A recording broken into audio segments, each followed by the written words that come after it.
દોલતનો નશો જ્યારે લોહીના સંબંધો પર હાવી થાય છે ત્યારે મા બાપની મમતા પણ મહાવિનાશનું સ્વરૂપ ધારણ કરે છે। મિત્રો, આ એક એવી રક્તરંજિત કથા છે જ્યાં પુત્ર મોહમાં અંધ બનેલા માતા પિતાએ પોતાનું સર્વસ્વ ગુમાવી દીધું, પરંતુ જ્યારે એમની સહનશીલતાની હદ પાર થઈ ગઈ ત્યારે વર્ષોથી શાંત બેસેલો લાચાર બાપ જાગી ઉઠ્યો। પૈસા અને અહંકારના નશામાં ચૂર થયેલા દીકરો અને વહુ જે બાપને રસ્તા પર ભીખ માંગતા છોડી દેવા માંગતા હતા, એ જ પિતાએ એક જ રાતમાં એવું કાનૂની તોફાન સર્જ્યું કે અબજોપતિ હોવાનો ઘમંડ માત્ર 5 મિનિટમાં ધૂળમાં મળી ગયો। શૂન્યમાંથી સામ્રાજ્ય ઊભું કરનારા એક અસલી કિંગ મેકરના પુનરાગમનની અને અહંકારના પતનની આ એક અત્યંત રોમાંચક અને હૃદયસ્પર્શી વાર્તા છે। એટલે તમને વિનંતી છે કે આ વાર્તા અંત સુધી ધ્યાનથી સાંભળજો। મહાનગરના સૌથી પ્રતિષ્ઠિત અને વૈભવી વિસ્તારમાં આવેલા શાંતિ વિલા નામના આલિશાન બંગલાના સૌથી પાછળના ભાગમાં બનેલી નોકરોની નાની ઓરડીમાં વૈશાલીએ ખૂબ જ કિંમતી ઘેરા મરૂન રંગનો રેશમી પોશાક પહેરેલો હતો। એના ગળામાં અસલી હીરાનો હાર ચમકી રહ્યો હતો અને એની આંખોમાં પૈસાનું એવું ભયાનક ઝેર હતું જે કોઈ પણ માણસના આત્મસન્માનને બાળીને રાખ કરી દે। એની સામે એક જૂની અને તૂટેલી ખાટલી પર વડીલ હસમુખલાલ અને એમના પત્ની શારદાબેન બેઠા હતા। હસમુખલાલ કોઈ સામાન્ય માણસ નહોતા। તેઓ આ શહેરના સૌથી મોટા ટેક્સટાઇલ અને ઓટોમોબાઈલ સામ્રાજ્યના અસલી સંસ્થાપક હતા, જેમની એક ત્રાડથી ક્યારેક મોટા મોટા વેપારીઓ અને નેતાઓ પણ ધ્રુજી ઉઠતા હતા।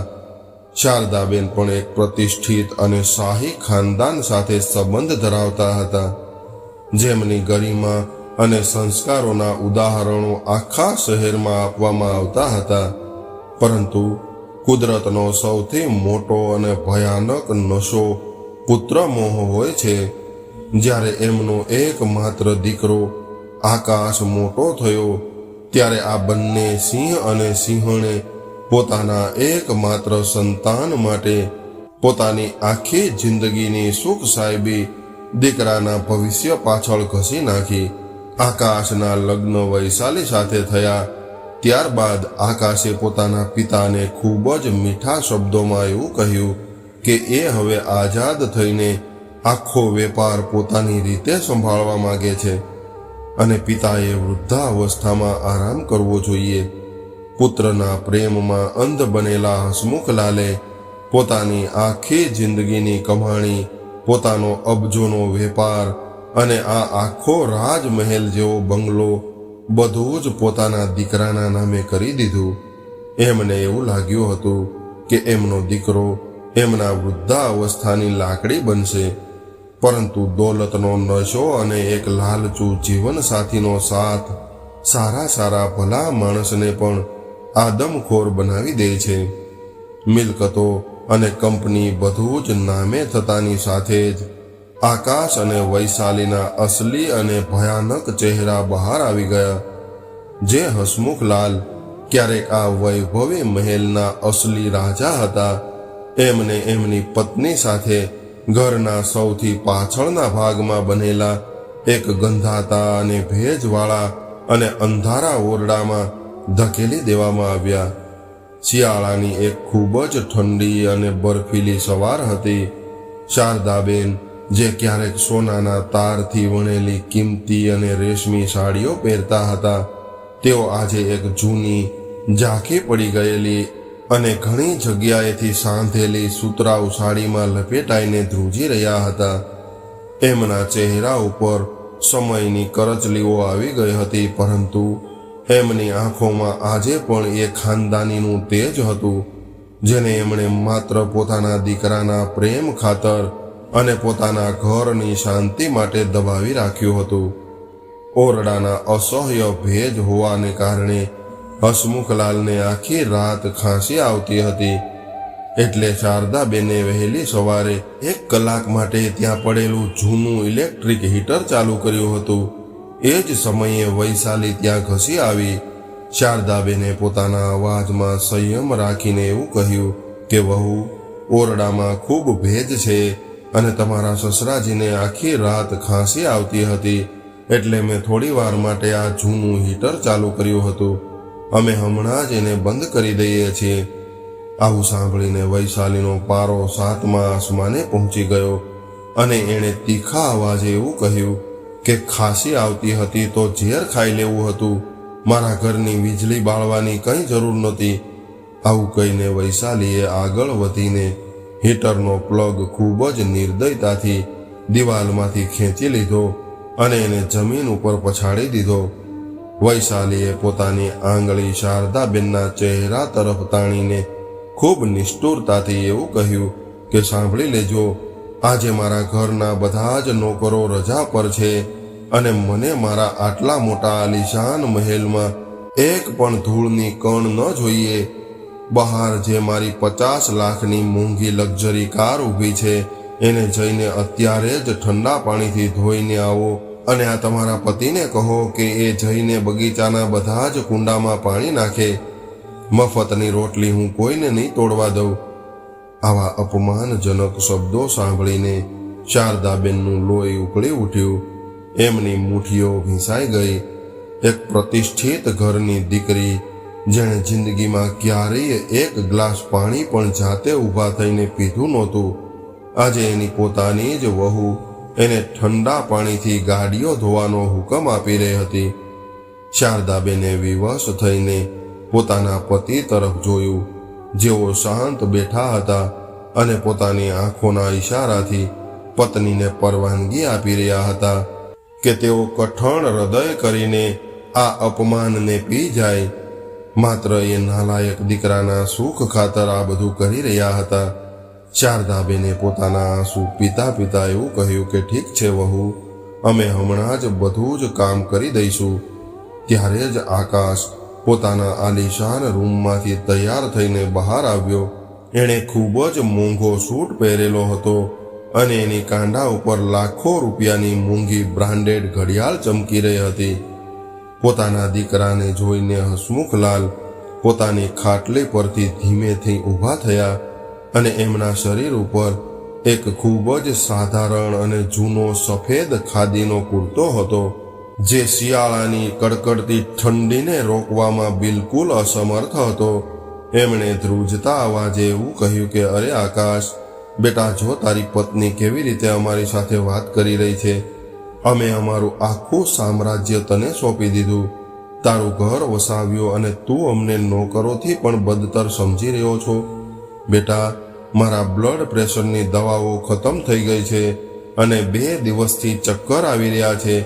મને થોડા પૈસા આપી દે જેથી કરીને હું બજારમાંથી દવા મંગાવી શકું.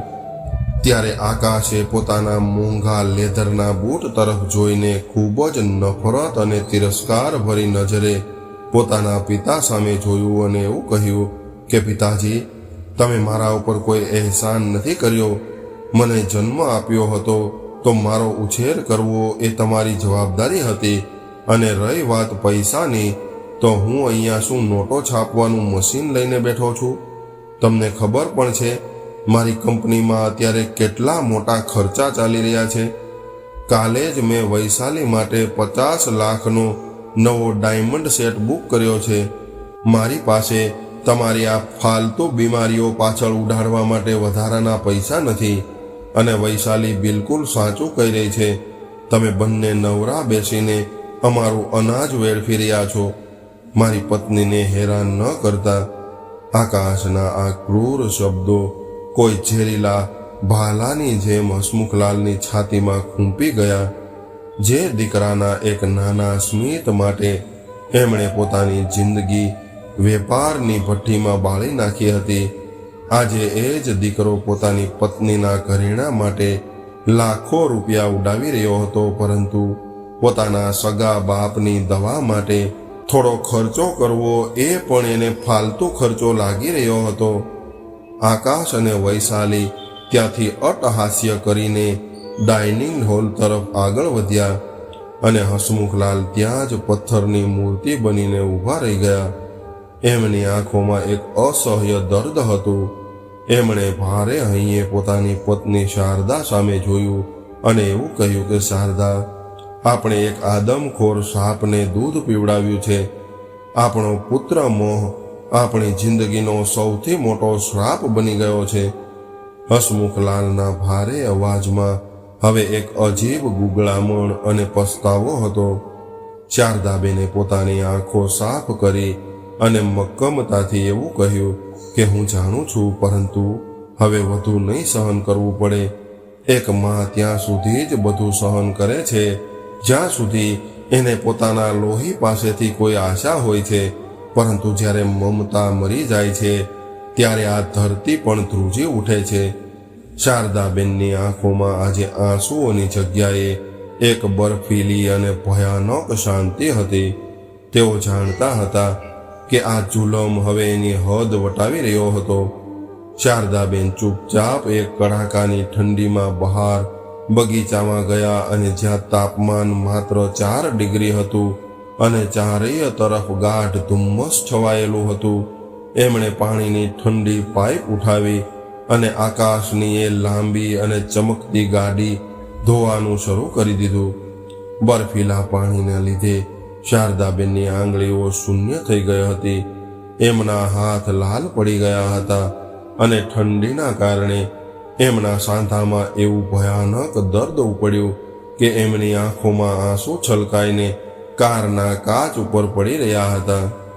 બીજી તરફ હસમુખલાલ પણ એ જ આકરી ઠંડીમાં પોતાના ધ્રુજતા હાથે ભારે ડોલો ઉઠાવીને બગીચાના કુંડામાં પાણી નાખી રહ્યા હતા. ઉપર અગાશીમાં ઊભેલી વૈશાલી પોતાના હાથમાં ગરમ કોફીનો કપ લઈને આ ભયાનક અને અમાનવીય દ્રશ્યની મજા માણી રહી હતી અને મનોમન વિચારી રહી હતી કે આ ઘરડાઓને આવી જ રીતે ઘસવા જોઈએ. આ લોકો આના જ લાયક છે. વૈશાલીએ હસતા હસતા કોફીનો એક ઘૂંટડો પીધો. બપોરના 2 વાગી ચૂક્યા હતા. કાર અને આખા ઘરનું વેતરું કર્યા પછી શારદાબેન અને હસમુખલાલ શારીરિક રીતે પૂરી રીતે તૂટી ગયા હતા અને ભૂખના લીધે એમના પેટમાં અસહ્ય ચૂક આવી રહી હતી. શારદાબેન હિંમત કરીને રસોડા તરફ ગયા જ્યાં વૈશાલી ઊભી હતી. એમણે ખૂબ જ ધીમા અને અશક્ત અવાજે એવું પૂછ્યું કે વહુ, સવારના કામ કરીએ છીએ અને પેટમાં ખૂબ જોરથી ભૂખ લાગી છે. શું કોઈ રોટલી બચી છે? વૈશાલીએ રસોડાના પ્લેટફોર્મ ઉપર રાખેલી સ્ટીલની એક ગંદી પ્લેટ ઉઠાવી. એ પ્લેટમાં ગઈ રાતનું સૂકું શાક અને 2 ખૂબ જ કડક અને વાસી થયેલી રોટલીઓ રાખેલી હતી. એણે એ પ્લેટ આગળ ધરીને એવું કહ્યું કે આ લ્યો, અને હા, ધ્યાનથી સાંભળી લ્યો, મારા કૂતરાએ આ પ્લેટમાંથી થોડું ખાવાનું ખાઈ લીધું હતું, એટલે આ એઠું છે, પરંતુ તમારે ક્યાં 5 સ્ટારનું ખાવાનું જોઈએ છે? મારા કૂતરાનું બચેલું ખાઈ લેજો, તમારા માટે એ જ ઘણું છે. વૈશાલીએ આ પ્લેટ ખૂબ જ નિર્દયતાથી શારદાબેનના હાથમાં પકડાવી દીધી. એક શાહી ખાનદાનની દીકરી અને એક અબજોપતિ ઉદ્યોગપતિની પત્નીને આજે પોતાના જ ઘરમાં પોતાના જ પાળેલા કૂતરાનું એઠું ખાવા માટે મજબૂર કરવામાં આવી રહી હતી. શારદાબેનનું આખું લોહી એક ભયાનક આગમાં બદલાવા લાગ્યું. એમણે એ પ્લેટ પોતાના હાથમાં પકડી, પરંતુ એમણે એક પણ આંસુ ન વહાવ્યું. તેઓ ચૂપચાપ એ પ્લેટ લઈને ઓરડામાં હસમુખલાલ પાસે આવી ગયા. હસમુખલાલે જ્યારે સૂકી અને વાસી તેમજ એઠી રોટલીઓ જોઈ તો એમનું દિલ ચીચિયારીઓ પાડવા લાગ્યું. એમણે એ પ્લેટ શારદાબેનના હાથમાંથી લઈને સીધી જ કચરા પેટીમાં ફેંકી દીધી અને સખત અવાજમાં એવું કહ્યું કે આપણે ભૂખ્યા મરી જઈશું શારદા, પરંતુ આ આદમખોર લોકોના ઘરનું એઠું અનાજ નહીં ખાઈએ. આ આપણો દીકરો નથી અને આપણું લોહી આટલું ગંદુ ન હોઈ શકે. હસમુખલાલની આંખોમાં હવે પિતાવાળી કોઈ પણ મમતા રહી નહોતી. ત્યાં એક એવું શાંત અને બર્ફીલું તોફાન જન્મ લઈ ચૂક્યું હતું જે આવનારા સમયમાં આકાશના આખા અસ્તિત્વને રાખમાં મેળવી દેવાનું હતું. ત્યાર પછીના દિવસો આ ઘરમાં કોઈ ભયાનક નરકથી કમ નહોતા. આકાશ અને વૈશાલીએ જુલમની બધી જ હદો પાર કરી દીધી હતી. જો મનસુખલાલ ભૂલથી પણ મહેમાનોની સામે આવી જતા તો આકાશ એને જાહેરમાં જ ધક્કા મારીને બહાર કાઢી મૂકતો અને એમને પોતાના દૂરના ગરીબ સગા કહીને અપમાનિત કરતો. એ બંને વૃદ્ધ સિંહ અને સિંહણે પોતાના અંદરના એ નબળા પિતા અને લાચાર માતાનું ગળું રોજ ઘૂંટ્યું હતું. એમણે એકબીજાનો હાથ પકડ્યો અને પોતાના અપમાનના એક એક ઘૂંટડાને ઝેરની જેમ પી લીધો, જેથી કરીને જ્યારે એમનો બદલો જ્વાળામુખી બનીને ફાટે ત્યારે આકાશ અને વૈશાલીની સીચો સાંભળવા વાળું આ દુનિયામાં કોઈ ન રહે. 1 મહિના પછી આકાશ અને વૈશાલીએ આ ઘરમાં એક ખૂબ મોટું ફંક્શન રાખ્યું હતું. એમણે શહેરના તમામ મોટા ઉદ્યોગપતિઓ, રાજનેતાઓ અને પ્રતિષ્ઠિત લોકોને આમંત્રિત કર્યા હતા.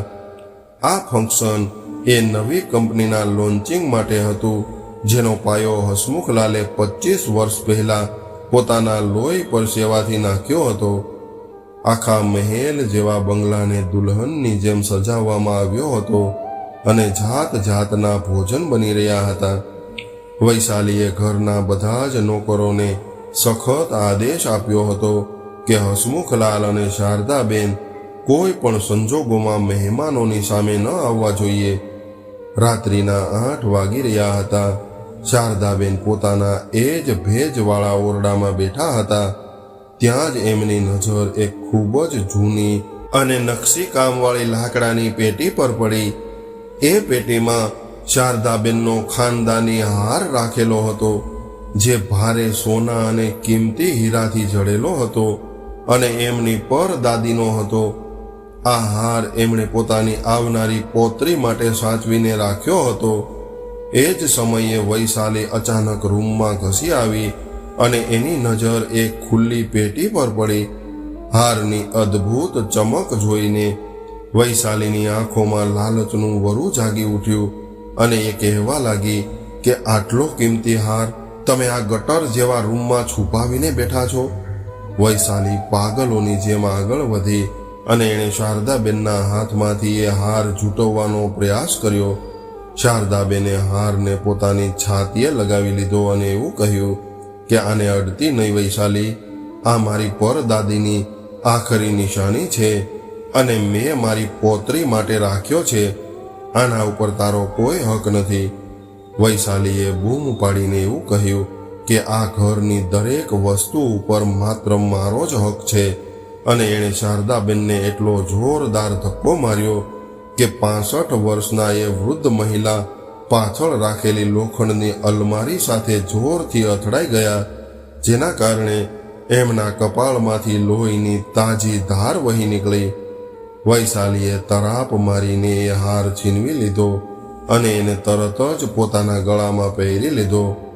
શારદાબેનની બૂમ સાંભળીને હસમુખલાલ દોડતા દોડતા રૂમમાં આવ્યા અને પોતાની પત્નીને લોહી લુહાણ જોઈને એમના મગજમાં વર્ષોથી સૂતેલો એ સિંહ પૂરી રીતે જાગી ઉઠ્યો. એમણે ભારે અને ગુંજતા અવાજમાં ત્રાડ પાડીને એવું કહ્યું કે તારી હિંમત કેવી રીતે થઈ મારી પત્ની ઉપર હાથ ઉપાડવાની. હસમુખલાલે ગુસ્સામાં વૈશાલી તરફ કદમ વધાર્યા. ત્યારે જ આકાશ દોડતો દોડતો રૂમમાં આવ્યો. એણે જ્યારે જોયું કે પિતા વૈશાલી તરફ આગળ વધી રહ્યા છે તો કંઈ પણ વિચાર્યા વગર એ નગુણા દીકરાએ પોતાના જ બાપની છાતી ઉપર બંને હાથથી જોરદાર પ્રહાર કર્યો, જેનાથી હસમુખલાલ લથડાઈને ભોંય ઉપર પડી ગયા. આકાશે પાગલોની જેમ સીંચ પાડીને એવું કહ્યું કે મારી પત્નીને અડવાની હિંમત ન કરતો. તમે બંને આ ઘરનું સૌથી મોટું કલંક છો. આજે મારા ઘરે આટલા મોટા મહેમાનો આવ્યા છે અને તમે અહીંયા ચોરી કરી રહ્યા છો. હસમુખલાલનું લોહી હવે ઉકળી રહ્યું હતું. એમણે એવું કહ્યું કે ચોરી અરે આકાશ, આ હાર શારદાની પરદાદીનો છે અને તારી આ લાલચુ પત્નીએ એને ધક્કો માર્યો છે. એનું માથું ફાટી ગયું છે અને તું મને ધક્કા મારી રહ્યો છો.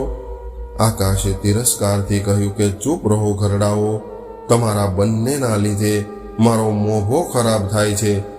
આજે આખી રાત તમે બંને ઘરના પાછળવાળા લોક કરેલા ગોડાઉનમાં બંધ રહેશો અને જો કોઈએ બહાર નીકળવાનો પ્રયાસ કર્યો તો કાલે જ પોલીસ બોલાવીને તમને બંનેને ચોરી કરવાના આરોપમાં જેલમાં પુરાવી દઈશ. આકાશે પોતાના જ પિતાને ધક્કા મારતા એ ભેજવાળા ગંધાતા અને અંધારા ભંગારખાના જેવા ગોડાઉનમાં ધકેલી દીધા અને બહારથી એક ભારે મોટું તાળું મારી દીધું. ગોડાઉનની અંદર ઘોર અંધારું હતું અને શારદાબેનના કપાળમાંથી સતત લોહી નીકળી રહ્યું હતું. હસમુખલાલે પોતાના કુર્તાનો એક ટુકડો ફાડીને પત્નીના કપાળ ઉપર પાટો બાંધ્યો. એ રાત્રે એ અંધારા ગોડાઉનમાં કોઈ આંસુ ન વહ્યું કે કોઈ ડૂસકું ન ગુંજ્યું. જ્યારે સંતાન જ નરાધમતાથી બધી જ હદો પાર કરી દે છે ત્યારે માતા પિતાના હૃદયમાં રહેલો એ નબળો પુત્ર મોહ હંમેશા માટે ભસ્મ થાય છે. એ રાત્રે હસમુખલાલ અને શારદાબેને પોતાના અંદરના એ લાચાર માતા પિતાનો અંત આણી દીધો. એમણે એકબીજાનો હાથ પકડ્યો અને હસમુખલાલની આંખોમાં હવે કોઈ પણ પ્રકારની લાચારી નહોતી. ત્યાં એક એવું ભયાનક અને બર્ફીલું તોફાન જન્મ લઈ ચૂક્યું હતું જે આગામી થોડા જ કલાકોમાં આકાશના આખા અસ્તિત્વને રાખમાં મેળવી દેવાનું હતું.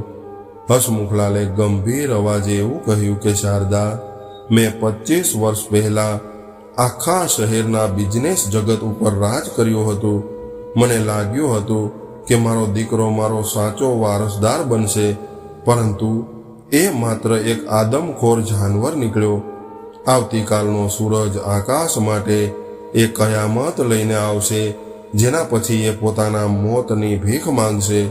હસમુખલાલના અવાજમાં એક એવો ભયાનક અને ભારે સન્નાટો હતો જેને સાંભળીને સામે ઉભેલું મોત પણ ધ્રુજી ઉઠે. શારદાબેને પણ પોતાના ચહેરા પરથી લોહી લૂછ્યું. એમની આંખોમાં હવે રણભૂમિમાં ઉતરેલી કોઈ વિરાંગના જેવું રૌદ્ર સ્વરૂપ હતું. એમણે એવું કહ્યું કે આ જાનવરને મેં જ જન્મ આપ્યો છે, એટલે આ બધા જ પાપોનો અંત પણ હવે મારા હાથે જ કરવો પડશે.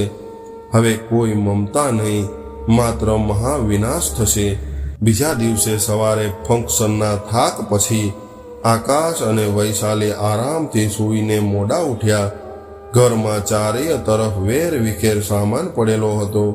આકાશે પોતાના નોકરને બૂમ પાડીને કહ્યું કે અરે ઓ રામુ, જઈને પેલા ગોડાઉન વાળું તાળું ખોલ અને એ બંને ઘરડાઓને કહી દે કે જઈને આખા ઘરની સાફ સફાઈ કરે.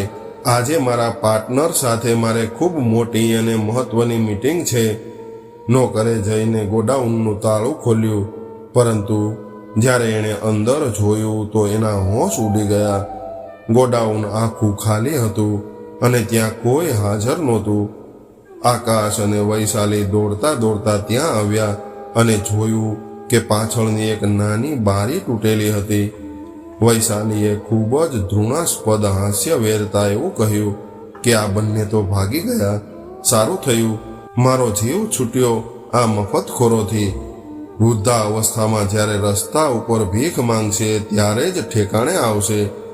આકાશે પણ રાહતનો શ્વાસ લીધો અને એવું કહ્યું કે જવા દ્યો, આજે મારે મારી કંપનીના 100 કરોડના નવા પ્રોજેક્ટ ઉપર ફોકસ કરવાનું છે. આજે હું શહેરના સૌથી મોટા બિલ્ડર્સ અને ઇન્વેસ્ટર્સ સાથે કોન્ટ્રાક્ટ સાઇન કરવાનો છું. બપોરના 2 વાગી ગયા હતા. આકાશની કંપનીની આલિશાન હેડ ઓફિસના મુખ્ય બોર્ડ રૂમમાં શહેરના તમામ મોટા બોર્ડ મેમ્બર્સ, નામચીન વકીલો અને વિદેશી ઇન્વેસ્ટર્સ બેઠા હતા. આકાશ ખૂબ જ મોંઘો અને ડિઝાઇનર સૂટ પહેરીને પોતાની બોસવાળી મોટી ખુરશી ઉપર છાતી તાણીને બેઠો હતો. એને અંદરથી એવો અહંકાર હતો કે આજે એ આખી દુનિયા જીતી લેશે. એણે ઘમંડથી મુસ્કુરાઈને પોતાની મોંઘી પેન કાઢી અને એવું કહ્યું કે સો જેન્ટલમેન, હવે આપણે આ 100 કરોડના પ્રોજેક્ટના ફાઇનલ પેપર સાઇન કરીએ છીએ. આ ડીલ પછી મારી કંપની હવે આખા બજાર ઉપર એક ચક્રી શાસન કરશે. ત્યારે જ ઓફિસની બહાર એક ખૂબ જ ભારે અને ભયાનક અવાજ ગુંજ્યો કે કોની કંપની અને કેવું રાજ. આ શબ્દો સાંભળતાની સાથે જ મીટિંગ રૂમના એ ભારે કાચના દરવાજા પૂરી તાકાત સાથે ખુલ્યા. દરવાજા ઉપર જે દ્રશ્ય ઊભું હતું એ જોઈને આકાશના હાથમાંથી એ મોંઘી પેન છૂટીને જમીન ઉપર પડી ગઈ. એના ચહેરાનું આખું લોહી એક જ સેકન્ડમાં સુકાઈ ગયું અને એની આંખો ભયથી ફેલાઈ ગઈ. દરવાજા ઉપર હસમુખલાલ ઊભા હતા, પરંતુ એ લાચાર અને ધ્રુજતા અશક્ત વૃદ્ધ નહોતા જેમને આકાશે ગઈ રાત્રે ગોડાઉનમાં ધક્કા માર્યા હતા. આજે હસમુખલાલે પોતાનો એ જ જૂનો શાહી અને ભયાનક બિઝનેસ કિંગવાળો અંદાજ ધારણ કરેલો હતો. એમના શરીર ઉપર એક અત્યંત મોંઘો, કડક અને શાનદાર કાળો જોધપુરી સૂટ હતો. પગમાં ચમકતા બ્રાન્ડેડ લેધરના બૂટ હતા.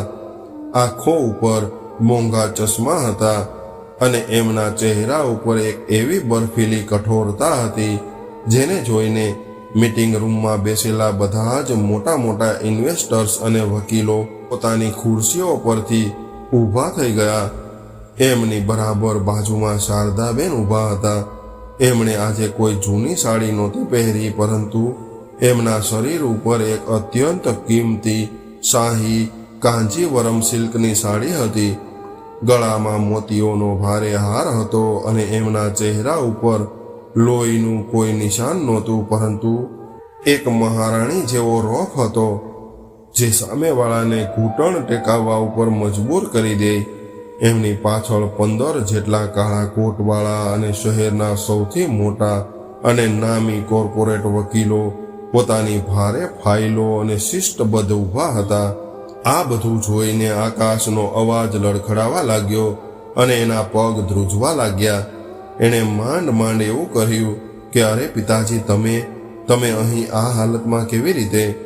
ત્યારે હસમુખલાલ પોતાના એ જ ભારે અને ગુંજતા કદમો સાથે ચાલતા સીધા જ આકાશની એ બોસવાળી મુખ્ય ખુરશીની સામે આવીને ઊભા રહ્યા અને ત્યારબાદ એમના લાંબા પડછાયાએ આકાશના આખા અસ્તિત્વને ઢાંકી દીધું.